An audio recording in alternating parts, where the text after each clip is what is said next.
A young man was seeking guidance from an elder on how to improve himself. The elder said to the young man, "Look, son, I want you to take the next week observing yourself. I want you to write down everything that you do that you consider good, bad, or indifferent. Come back in a week and we'll talk about it." The young man returned bright-eyed with the list and said, "Hey, I did what you asked me to do. So what's my next step to improving myself?" The elder said, "Well done. I'll take this list. However, I want you to spend the next week observing others. And I want you to write down the things you consider that are good, that are bad, or that are indifferent." The young man returns with a second list and hands it to the elder. The elder then places both lists in front of the young man and says, "Okay, what do you notice?" The young man begins to look at the list and is dumbfounded. And the elder said, "Son, you look confused. What's going on?" And the young man says, "Well, when comparing these lists, I see that the very things that bother me about others, I do myself." The elder then told the young man that the beginning of improving oneself starts with looking inward before outward and making it a point to mind your own business and become self-aware. Self-awareness is one of the keys to living a more fulfilling life. Self-awareness, it is the ability to look in the mirror and see the good while challenging yourself to become better than the bad. 95% of people claim to be self-aware. However, research shows that only 15% of the people that we see day in and day out are truly self-aware. And this becomes an issue because rather than being consumed with being the best that we can be, we become consumed with everybody else. And in doing so, we waste a lot of time. We have allowed ourselves to become consumed with distraction. Meanwhile, the hourglass of our life has been turned over. And if you want to be a success, it is very important that you become the curator of your own life. Success is not luck. Success in any area is a result of intention. And we have a video on intention that you want to check out. But in order for you to be a success, we have to begin to slowly cut things out until we are only left with what we love, what's necessary, and what will ultimately make us happy and lead to impacting the lives of others. When you mind your own business, you begin to gain a better sense of your thoughts, your feelings, your beliefs, and your actions. This allows you to become more self-aware and ultimately more effective. Self-awareness will always require limiting distractions and a willingness to confront discomfort. One of the things that we need to establish up front is when we're talking about self-awareness and working on ourselves, self-awareness and self-perception are not the same thing. We can only truly perceive the things in which we are already aware. In this way, self-awareness is a precondition to self-perception. The more I am aware of, the more it affects the way I perceive myself, and the more I can change the way others see me as well. And one of the things that I've noticed is that most people are intuitive in the areas of their strengths, but they are not intuitive at all in the areas of their weakness. However, if you're going to fulfill your purpose, if you're going to become a force for good on the planet, it is your responsibility to become more self-aware and to become obsessed with bettering yourself. Anything in life that we are not changing, we are choosing. Now, it may not feel like it because situations happen that we don't necessarily choose, but we always have a choice in our response. And success is going to require for us to get out of our own way. You're not a victim. And most times, the enemy is in a you. Like the African proverb says, if there's no enemy within, the enemy outside can do us no harm. But growth in itself will always require self-discovery. And it often begins when you decide to face a side of you that you never knew you had in the first place. Now, as we're talking about self-awareness and becoming a force for good, one of the things that we need to talk about is the fact that a lack of self-awareness builds walls that keeps others away. You will not become a force for good until you can develop yourself to have an impact that will eventually influence others. And it's funny because, as Stephen Covey says, we often judge ourselves by our intentions, but others by their actions. And intent is an interesting subject because whenever we're talking about intent, we have to realize that intent is personal. Nobody cares about what we intend in life. They care about what we do in life. And anytime we make a statement like that wasn't my intention, really what it shows is a lack of accountability, a lack of empathy, and a low-key excuse for our behavior. I didn't mean it. It wasn't my intention. However, one of the things that we need to remember is that there's a wide gap between thinking the thing and doing the thing. And whenever we are dealing with people, they care about what we did. And all justifications of our intent can be translated into us falling short of being committed to action. I didn't intend to back into your car in the parking lot. Okay, but you did. So what are you going to do? I love to talk about the power of response because I truly believe that every single thing that we have in our lives currently is a result of the way we responded to a situation. And self-awareness is important because when we see differently, we will react differently. When we see differently, we will respond differently. Every situation we face in life requires a specific response. I'll say it like this. If I was going to hang a picture on the wall behind me, I would get a hammer, a nail, and I would hang the picture. But if I was going to saw my desk in half, I wouldn't use a hammer. A different situation requires a different tool from my toolbox. And if you go through life and all you have is a hammer, you are going to see every person, every problem, every situation as a nail. And in doing so, you are going to repel people rather than influencing them and becoming that force for good on the earth. Some of us only use a hammer and we don't even know it. One of the greatest challenges to us developing ourselves and becoming more self-aware is the presence of blind spots. Blind spots are areas of our lives in which we are either unaware or that we perceive inaccurately. Every single one of us have blind spots. And if we do not eventually have these blind spots revealed, again, they're going to repel people from us. And one of the questions that we need to ask ourselves is, how do blind spots not only affect me, but how do they affect those that are around me? Research shows the most common way our blind spots affects others is that we have a singular perspective, which just means we have tunnel vision.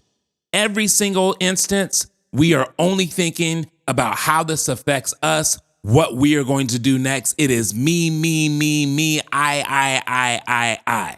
And in becoming your best self and in becoming this force for good and serving others, it can't all be about you and it can't all be about me. And the challenge of blind spots is that we cannot detect our own. But many of us go through life without our blind spots being detected because of our egos. Pride comes before a fall. Pride is the greatest enemy. And in order for us to self-discover, in order for us to improve ourselves, it's going to take humility and opening ourselves up to the opinions of trusted sources. So how do we begin the process of detecting our blind spots and becoming more self-aware? First up, leverage lateral accountability. I challenge you to openly discuss your blind spots with your inner circle. Every single one of us need people around us that can be the mirror for us. A mirror shows us ourselves. And you could be thinking you're looking great. You can be thinking, boy, I'm fresh today. And then look in the mirror and the mirror will show you, hey, you got a stain on your shirt. Everyone needs someone that will say, hey, you have a stain on your shirt. We all need people that will be the mirror and people that will say, hey, when you act like that, we shut down. When you raise your voice, I can't hear what you're saying. Hey, some of the things that you ask others to do, you do not do yourself. And again, you're going to have to set aside your ego and give people the permission to do this for you. Without feedback from others, it is hard for us to gain a comprehensive understanding of ourselves. Anytime we fail to provide feedback in an area, we are robbing someone of the opportunity to grow in that area.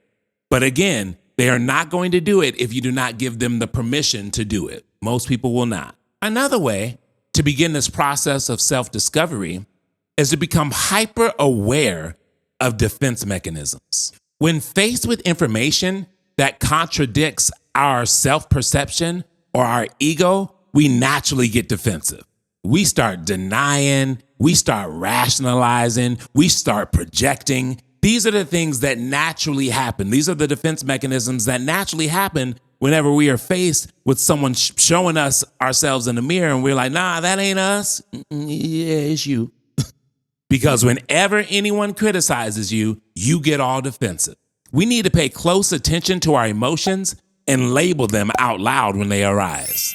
An example of this is, hey, listen, I know I just got super defensive and tried to turn the tables, but the truth is I was just projecting because what you're telling me is hard for me to take in. However, I realize how much courage it took for you to do so. And if you're willing to continue, I'm willing to listen.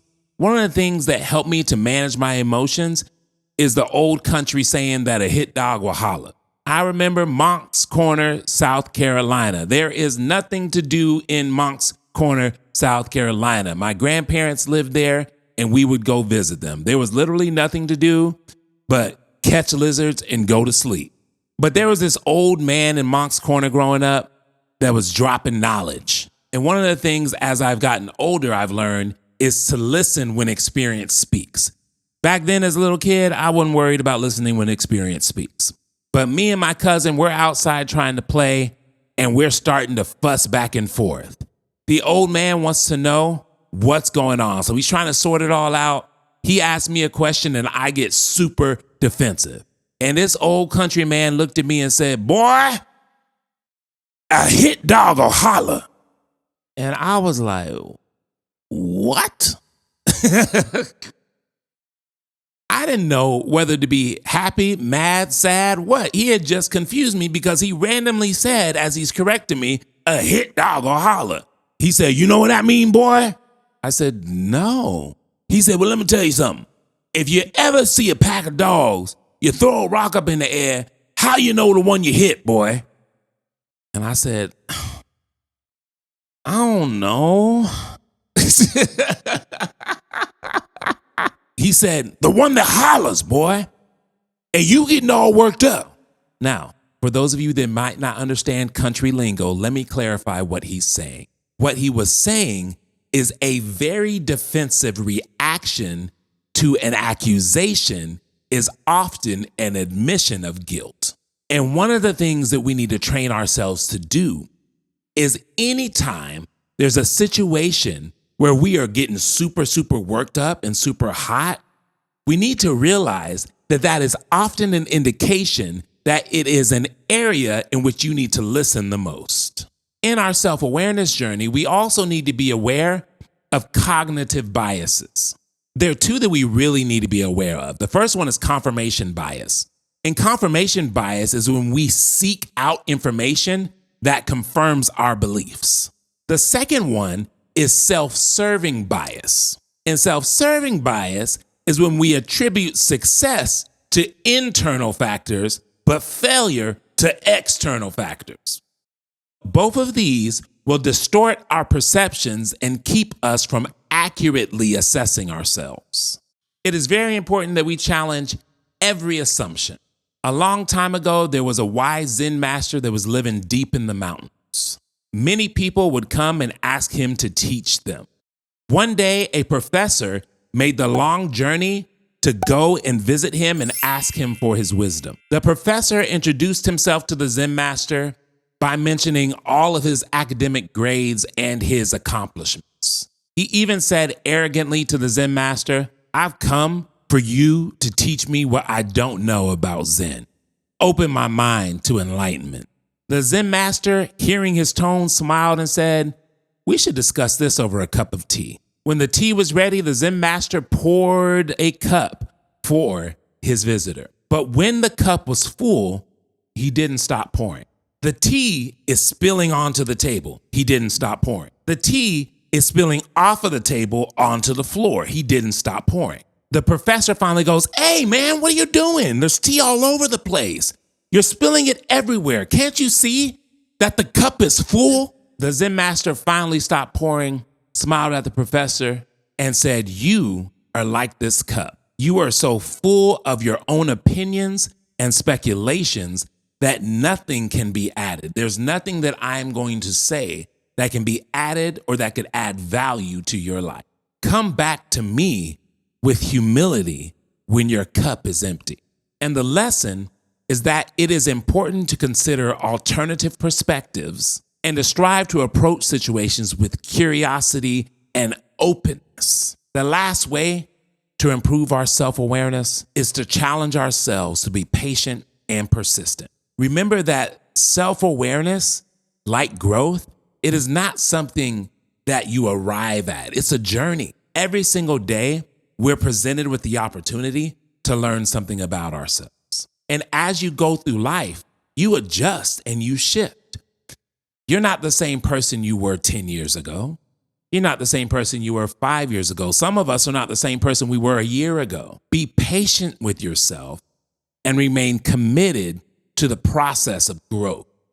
I love the notion that big ships turn slow. If you're ever on a big cruise liner, one of the things that I noticed is that you can't really tell when it's turning. You could go to sleep and never even feel that the ship is turning around. And the reason is because it is a massive ship. And anything in our lives that is of a major degree might turn just as slow as that ship. And it's important that we offer ourselves grace, that we don't give up the fight, and that we know that even if we don't feel it, it's turning. And I challenge you to keep doing the work. I challenge you to keep asking the questions. I empower you to challenge your assumptions and start working towards a better, stronger, more impactful you. Always remember that growth is a journey, not a destination. I'm in it with you, and I'll catch you on the